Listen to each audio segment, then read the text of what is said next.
ভালো মানুষ সেজে নীলু অবশেষে রাইকে শ্বশুরবাড়ি ফেরাতে সফল হলো। হ্যাঁ বন্ধুরা, ভিডিওতে লাইক দিয়ে দেখতে থাকুন। নীলু হঠাৎ করে রাইকে ফোন করে অফিসে বলতে থাকে যে দিদিভাই তুই একবার আমার কথাটা ভাববি না? তুই যে কাল থেকে জেদ ধরে বসেছিস, অনি দাদাভাই এতবার করে তোর কাছে অনুরোধ করলো যে রাই বাড়ি ফিরে চলো বাড়ি ফিরে চলো, তাও তুই লোকটাকে এরকমভাবে ফিরিয়ে দিলি। তুই একবারও ভাববি না যে আমার শ্বশুরবাড়িতে আমার কতটা নষ্ট হচ্ছে ইমেজটা? তুই একবারও ভেবে দেখেছিস আমার কথাটা? এখন যদি সূর্য একই কথা আমাকে বলে যে তোমার দিদিভাই যখন দিনের পর দিন তোমার মায়ের কাছে পড়ে আছে, তাহলে তুমি কেন পড়ে থাকতে পারবে না? তখন আমি এটার কী জবাব দেবো বলতো? তুই কি সত্যিই চাস যে আমি আমার এই সুখের সংসার ছেড়ে তোদের বাড়িতে এসে পড়ে থাকি?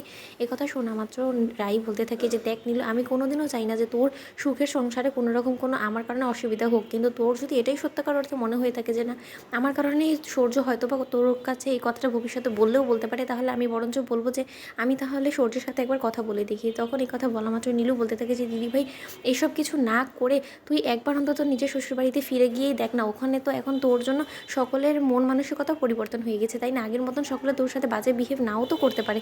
তুই কেন এরকম করেই বারবার করলে আগে থেকে ভেবে নিচ্ছিস সব কিছু? বলতো একটা বার অন্তত সুযোগ দে। সূর্য এত কিছু আমার সাথে করলো, তা সত্ত্বেও কিন্তু তুই আমাকে সূর্যের কাছে ফিরে যেতে বলেছিস, তাহলে এখন তুই নিজেকে কেন ফিরিয়ে দিচ্ছিস না অনির্বাণ দাদাভাইয়ের কাছে বল। কথা শোনার পর রাই বলতে থাকে যে নীরু, তোর আসল উদ্দেশ্যটাকে আমাকে একটু পরিষ্কার করে বলবি? আমি যদি আমার শ্বশুরবাড়িতে ফিরে যাই তাহলে কি তুই সবথেকে বেশি খুশি হবি? তাহলে তুই যদি সেটাতেই খুশি হস তাহলে বরঞ্চ আমি সেটাই করব।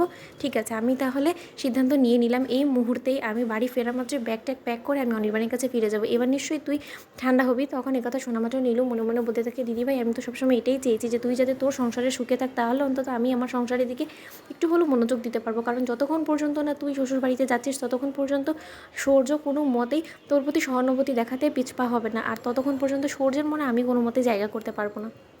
ওদিকে এটা বলে যখন নীলু ফোন রেখে দেয় তখনই হঠাৎ করে সার্থকের বাবার ফোন আসে রাইয়ের কাছে। বলতে থাকে যে রাই, আমি তোমার বোনের হয়ে অনেক বড় একটা সিদ্ধান্ত নিয়ে নিয়েছি। আমি জানি যে তোমরা কোনো রকম কোনো আপত্তি করবে না। গোটা বিষয়টা খুলে বলার পর কথা শোনা মাত্র রাই বলতে থাকে যে আঙ্কেল, আপনাকে আমরা বাবা স্থূলক দেখি, এখন যদি আপনি আমার স্রোতের জন্য কোনো সিদ্ধান্ত নিয়েও থাকেন তাহলে আমরা চোখ বন্ধ করে সেটার উপরে বিশ্বাস করবো, কারণ আপনার উপরে আমাদের যথেষ্ট পরিমাণে আস্থা আছে।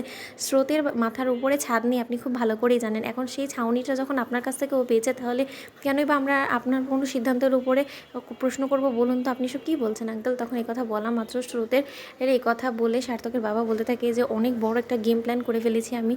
রাই, হয়তো বা তোমাকে এখন আমি খুলে বলতে পারছি না, কিন্তু খুব শীঘ্রই তুমি সব কিছু জানতে পারবে। তখন রাই ফোন রাখার পর বলতে থাকে যে না, এই বিষয়টা এখন আমাকে খুব ভাবাচ্ছে। যতক্ষণ পর্যন্ত না স্রোত সার্থককে আমি একসাথে বিয়ের পিড়িতে বসাতে পারছি ততক্ষণ পর্যন্ত আমিও শান্ত হব না। কিন্তু আঙ্কেল হঠাৎ করে কাকে এমন ঠিক করে ফেললো আমার বোনের জন্য, যাকে কিনা তার মনে হলো যোগ্য? আর আদেও কি আঙ্কেল সত্যিকার অর্থে তার বন্ধুর ছেলের সাথেই আমার বোনের বিয়ে দিতে চায়, নাকি তার ছেলের সাথে? তার উদ্দেশ্যটা কী? তো বন্ধুরা, ভিডিওটি ভালো লেগে থাকলে লাইক এবং শেয়ার করে সাবস্ক্রাইব করতে ভুলো না।